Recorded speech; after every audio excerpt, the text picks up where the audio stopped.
Thank you, man. Did Bernier come in our picture? No, where is he?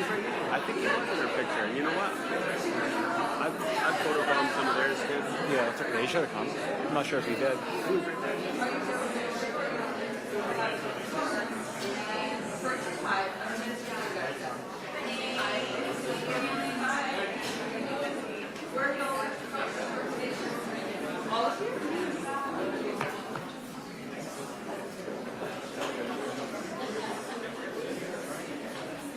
Okay. Wow, it's an excited bunch. It's an excited bunch. Good afternoon, and thank you all for joining us today for a very special announcement. I'd like to first start off by acknowledging that we are gathered on the territories of the Lekwungen-speaking people and the Songhees and Esquimalt First Nations. For those of you who don't know me, I am Ravi Kahlon, the MLA for Delta North and the Parliamentary Secretary for Sport and Multiculturalism. I've had the distinct... I think I need you everywhere I go. That'd be great. I've had the distinct pleasure of working on something that has particular importance to each and every person in this province. And that work is the reason why we're here today. This morning, our government introduced the Human Rights Code Amendment Act, which will reestablish a Human Rights Commissioner in the province of British Columbia.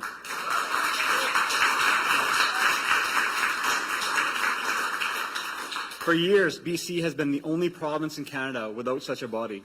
Today's legislation is a historic moment in our province, one which we reinstate a vital aspect of protecting each and every person across BC's diverse communities. When Premier Jordan Horgan called for the reestablishment of the Human Rights Commission last August, I led an intensive 8-week consultation to inform that work, where I asked British Columbians about what they wanted most in a Human Rights Commission. The overwhelming response we got helped us shape a new era of human rights protection in BC. Following the engagement, I presented the Attorney General with a thorough report on my findings. In it, I provided 25 recommendations for the purpose and function of a new Human Rights Commission, the BC Human Rights Tribunal, the Human Rights Clinic, and suggested priorities and issues for the new Human Rights Commissioner. I'm incredibly proud to have supported this work, and I'm thrilled to see the bill introduced in the legislature this morning. With that, I would like to introduce some of the special guests to share some words with us today. First, we'll have the Attorney General, David Eby, the Minister responsible for the bill and creating the Human Rights Commission, to share his perspective on the legislation. Followed, we'll have Sarah Robinson, who is a member of the BC Ministers' Advisory Council on Indigenous Women, Alim Barmal, Executive Director of Community Legal Assistance Society of BC, and Jason Murray, the Chair of the BC Centre for Israel and Jewish Affairs. I would also like to acknowledge a few other special guests. Everybody is very special here. It's always a risky game to acknowledge two folks, but I do want to acknowledge someone who's not here, but I hope is watching, which is Bishop Remy Deroux, who was the first Human Rights Commissioner of BC. And Harinder Mahal, who was the last commissioner for BC, who's right here. Give him a round of applause. In addition, I want to thank everyone here today that has committed their time, passion, and expertise in advancing human rights in our province. We thank you for your effort and for joining us today. With that, I'd like to welcome to the podium the Attorney General.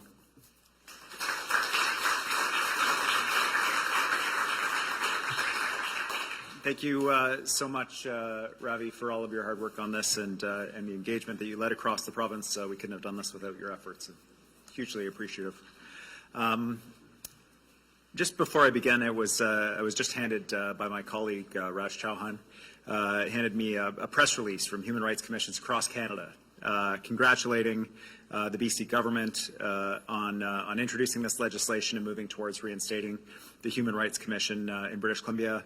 I think it indicates very clearly that we're headed in the right direction, and also the national support for this kind of initiative. British Columbia is the only province in Canada without a Human Rights Commission. Today we're putting an end to that dubious distinction. I wanted to express my appreciation to the Human Rights Commissioners across Canada for their congratulations.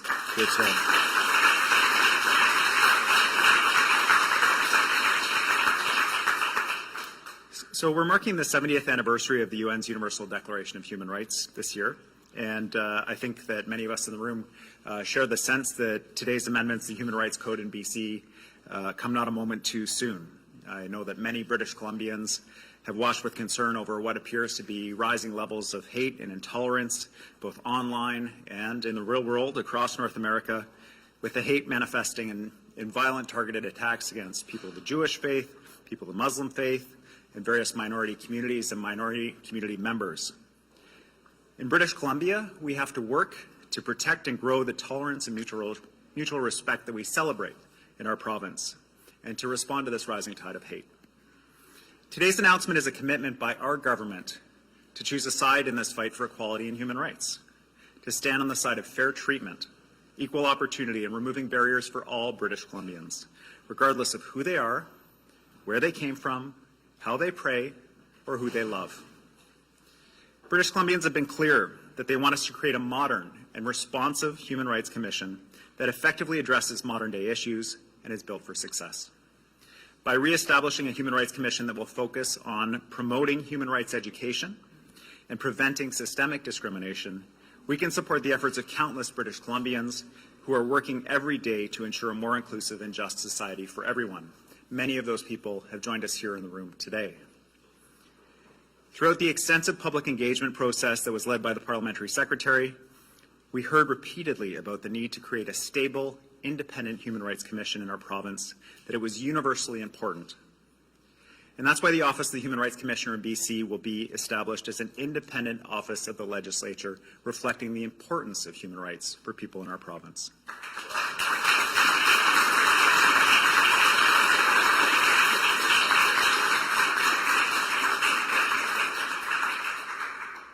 Since 2002, when the former Human Rights Commission was dismantled in British Columbia, human rights complaints have been handled by the BC Human Rights Tribunal. And while the tribunal is certainly an efficient mediating and adjudicating body for individual complaints, and we're joined by people from the Community Legal Assistance Society and the BC Human Rights Clinic who work every day to provide important educational and clinic services to British Columbians, our province, without doubt, is in dire need of an independent body that is government supported and focused solely on promoting and protecting human rights. Education, information, and awareness are key components in addressing and preventing human rights abuses and discrimination, and for building healthy and respectful relationships across our society. That means at work, in our schools, in our recreation centres, hospitals, public transportation systems, wherever British Columbians gather. For a Human Rights Commission to be effective, it must have public trust. To earn that trust, we're adopting the Parliamentary Secretary's recommendation to establish a Human Rights Advisory Body. This council will represent the province's diverse regions and populations. The Human Rights Advisory Council will serve as a sounding board for the Commissioner, will ensure the Office of the Human Rights Commissioner can embody a diversity of perspectives, and will put the Commissioner in a strong position to engage with British Columbians and lead reforms related to the expansion of protected grounds in the BC Human Rights Code. I'm so honored to be part of the effort to re-establish a Human Rights Commissioner here in British Columbia. I'd like to take the opportunity to thank all those people who protested the closure of the original commission, who advocated tirelessly for the re-establishment of a commission for British Columbia, for a commissioner to protect and promote human rights in our province. Thank you, too, to all the people gathered here today who fight every day for human rights. I know there are many of you, and those of you watching who do the same.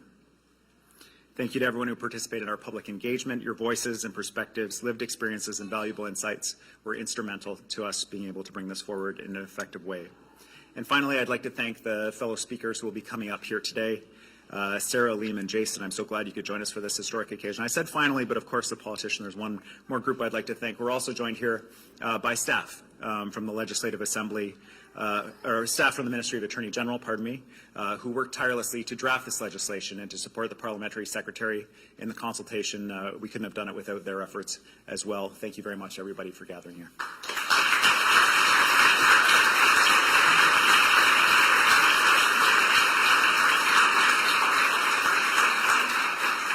Thank you, Attorney General. At this time, I'd like to introduce Sarah Robinson to come up to say a few words. Sarah?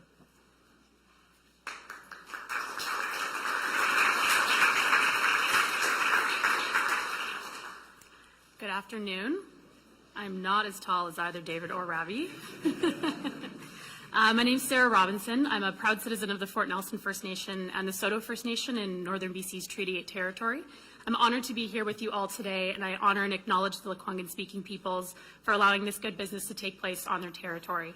I'd like to ask if you can entertain me for just a moment by answering 4 questions with me by a show of hands if you have hands available. Please raise your hand if you can drink the water in your home. Please raise your hand if you know a person who has ever been abused or assaulted. Lots. Please raise your hand if you were proud and inspired when generous BC residents opened their homes to wildfire evacuees these past 2 summers. Good. And finally, please raise your hand if you have ever encouraged a child that you love to express what they think or what they feel. Beautiful.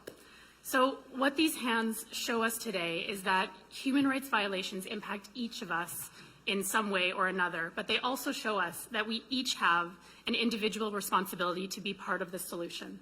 Because although human rights violations impact all of us in some way, they continue today to impact some more than others. So here in Canada, for 116 years, colonial legislation discriminated against Indigenous women and girls, and that created patterns of violence and devaluation that continue today. As most of us probably know, the National Inquiry is currently investigating the murder or disappearance of thousands of Indigenous women and girls across this country, and we remain 8 times more likely than the average woman for a violent incident to end in our murder.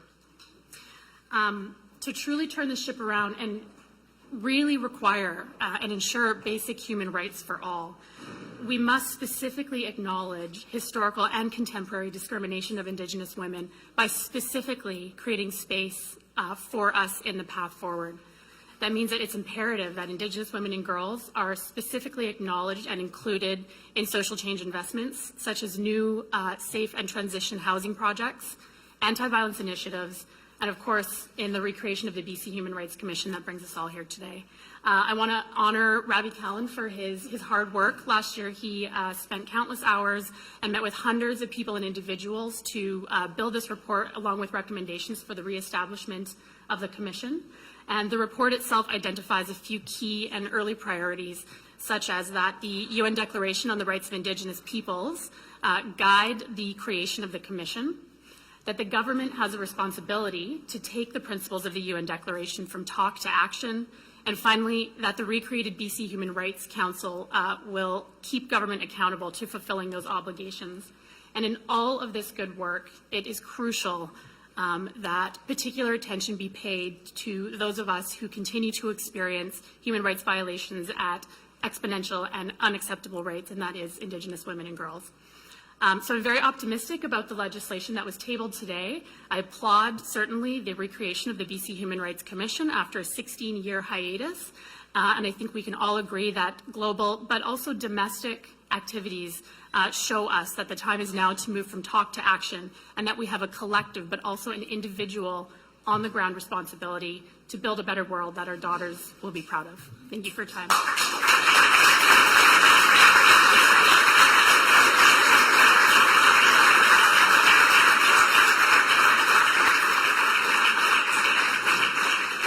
Thank you so much, Sarah. Next, I would like to invite Mr. Aline Burmel to share a few words as well. Aline, come on up. I'll move the stuff over there.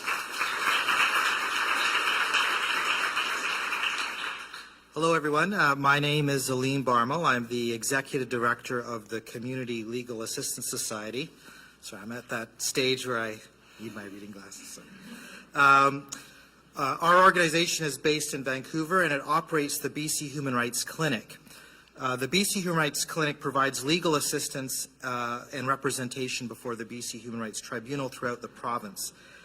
We are so pleased to be here on this day when the provincial government is introducing legislation re-establishing the BC Human Rights Commission in the province.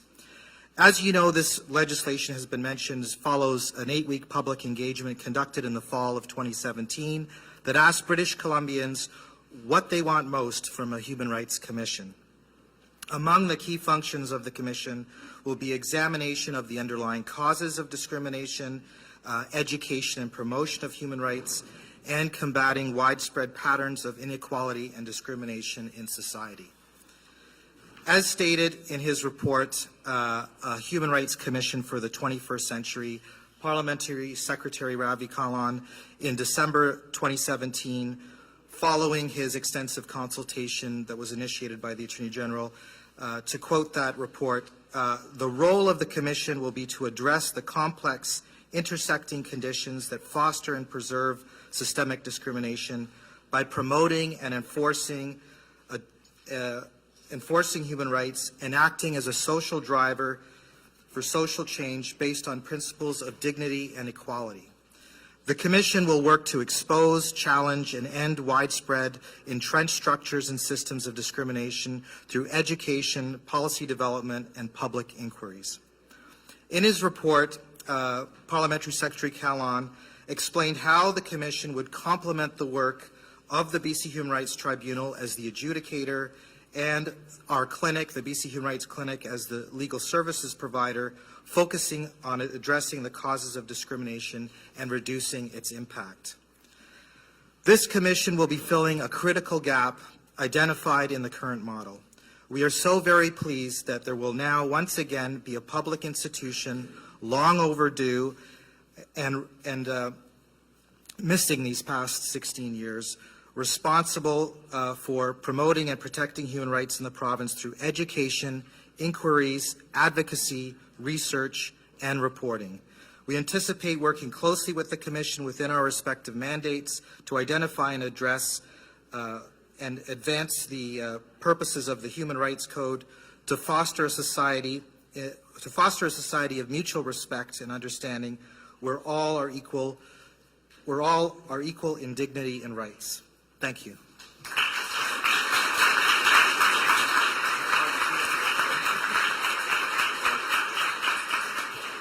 Thank you so much, Aleem. Finally, I would like to introduce Jason Murray to come up and share some thoughts. Jason?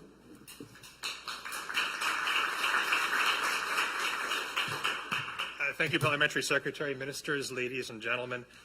The Centre for Israel and Jewish Affairs welcomes this initiative to amend the BC Human Rights Code to establish a Human Rights Commissioner for British Columbia.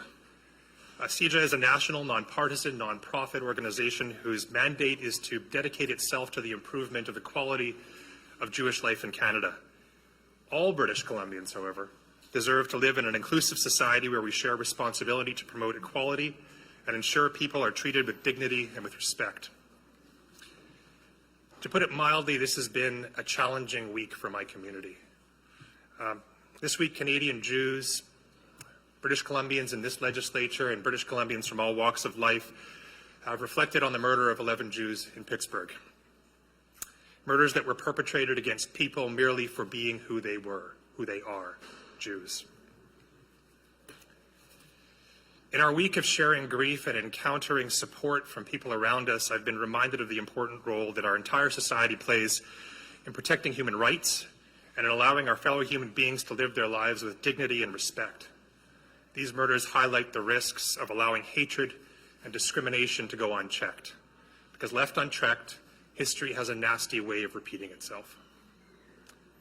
According to Statistics Canada, the Jewish community remains the most targeted religious community in this country. We know that anti-Semitism has historically been an indicator of the overall health of a society's values. Simply put, those who target vulnerable and minority groups ultimately threaten the freedom, the equality, and the security of our society. My Jewish community, our Jewish community, has long been an advocate for equality in our society for ourselves and for other vulnerable groups who face similar challenges, both historically and currently. We have a proud tradition of standing up with others for religious freedom, against anti-Semitism, and against systemic discrimination in all of its forms. One of Judaism's core values that we speak about, especially in times of tragedy like this, is one of tikkun olam. It's loosely translated as meaning repairing our world or repairing the world. And it mandates us to perform acts of kindness and act to make the world a better place. Tikkun olam, in my view, starts with education, and education is central to what the BC Human Rights Commission is set to do. It's the best way, education is the best way to inoculate against discrimination, against hatred and bigotry, and to promote accessibility and to promote inclusion.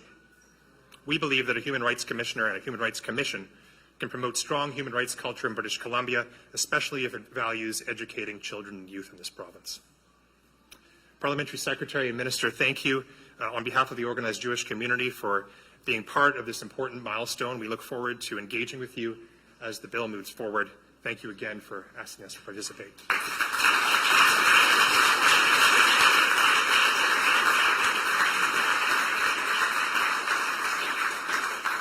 Thank you, Jason, and all of you for sharing your views and experiences. We all have a role to play to end discrimination in all its forms, and I appreciate you all being here to commemorate today's major step forward. With that, we're ready for the media if they have some questions. Excellent. We're going to start with Binder. Go ahead. I'm going to wait for Chris to get to that. Okay, we're going to start in just a second with Binder.